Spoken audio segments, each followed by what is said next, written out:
Face à Emmanuel Chypre aujourd'hui, c'est Jean-Marc Daniel. Le FMI est-il aveugle? Il a été très content hier de la publication du budget français, des réformes fiscales françaises suffisantes pour stabiliser la dette d'ici 2030. C'est beau, ça vous a fait quel effet, Emmanuel Chypre? Écoutez, j'ai l'impression de regarder un western. On vit un western, c'est absolument extraordinaire. Vous avez Sébastien Lecornu, là, qui est attaché à son poteau. Vous avez tous les députés qui veulent sa peau, qui tournent autour de lui, l'air menaçant.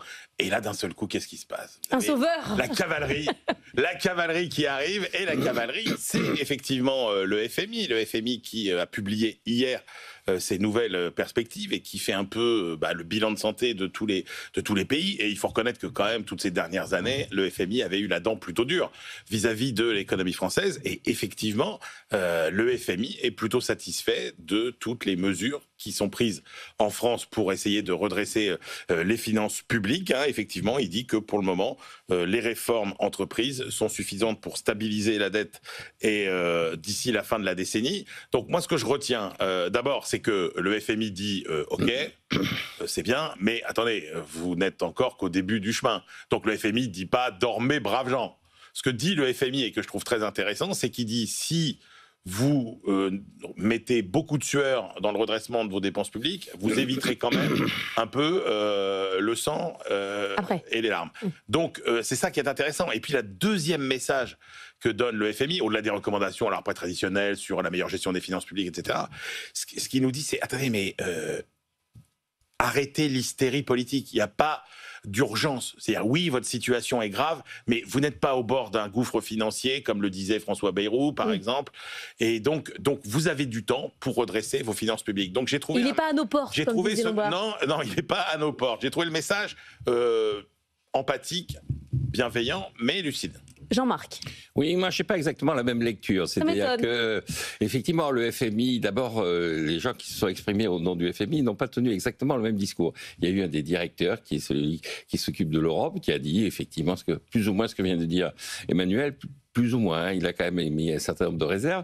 Et puis, il y a Pierre-Olivier Gourinchas, qui est le responsable des études économiques, qui a dit, quand même, à court terme, on voit bien que le déficit de 2026, en l'état des choses, sur la base des informations dont nous disposons, sera plutôt à 5,8% du PIB, alors que le gouvernement annonce qu'il va réussir à 5 voire 4,7%. Et donc, il dit, écoutez, il faut qu'on en sache un peu plus quand même. Et de même que Pierre-Olivier Gourinchas a insisté sur le fait que la façon de présenter les choses des Français était toujours extrêmement confuse, alors que les Anglais, par exemple, il a comparé avec Rachel Reeves, la chancelière de l'Échiquier, qui a dit, voilà, moi j'ai un objectif, c'est de stabiliser la dette. Pour stabiliser la dette, il faut que le solde primaire soit égal à 0, donc que les recettes soient égales à ça et les dépenses égales à ça.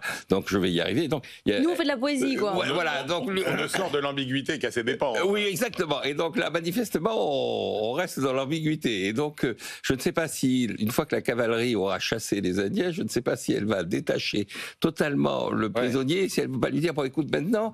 On vous laisse sur l'échafaud, on reviendra dans 3 jours. Il faudrait peut-être que tu changes d'attitude pour que ça recommence pas. Et la dernière remarque que je ferai, c'est que ce que met en avant, effectivement, le FMI, c'est que la dramatisation, alors là, je rejoins ce qu'a dit Emmanuel, la dramatisation artificielle de la situation a des conséquences négatives. C'est-à-dire, il faut mieux, là aussi, je prends un autre chancelier d'échiquier, qui était George Osborne, qui disait, je ne vais pas vous donner un discours churchillien. En face de moi, j'ai du déficit budgétaire, j'ai pas Hitler. Je vais vous dire la vérité. Donc la vérité, c'est que ça va mal, mais la vérité, c'est que je vous promets pas du sang et des larmes. Je vous demande un effort, de la responsabilité, de la capacité à accepter les réformes. Et donc je crois que là aussi, ce qui a été un peu négatif dans l'opération menée par François Bayrou, ça a été de donner l'impression que du sang et des larmes... C'était nécessaire. Oui, c'était nécessaire. Alors qu'il faut savoir raison garder. Emmanuel ? Non, mais c'est toute la difficulté, effectivement, de l'intensité de l'effort qui est demandé à court terme, et puis la nécessité aussi de se projeter sur une trajectoire. Parce que la réalité, c'est ça le message du FMI, c'est qu'il dit, mais attendez, si vous avez un effort régulier, soutenu, vous n'avez pas besoin de mettre l'économie française à genoux pour redresser le financement de vos finances publiques. Encore une fois, il y a beaucoup de pays qui ont réussi cet effort de redressement de leurs finances publiques. Donc il dit juste baisser un peu les dépenses, quoi. Mais c'est ça, il dit baisser les dépenses, et effectivement, ce que pointe Jean-Marc est fondamental, c'est-à-dire qu'on est dans une hystérie qui effectivement, on suit au jour le jour, heure par heure, tout ce qui se passe à l'Assemblée, etc. Vous avez donc François Bayrou qui nous a dit qu'on était au bord du gouffre. Hier, quand vous écoutez les députés sur le projet de budget 2026, on vous parle de cure d'austérité sans précédent, on vous parle de véritable boucherie fiscale. Donc, c'est le jeu des politiques.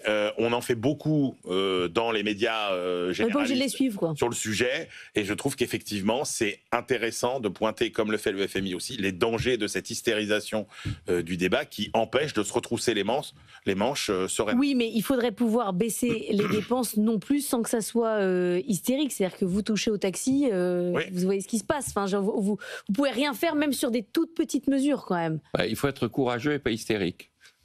D'accord. Non, mais je note. Courageux, mais pas hystérique. Très bien. À demain à tous les deux. Il est 7h17 sur BFM Business et sur RMC Live.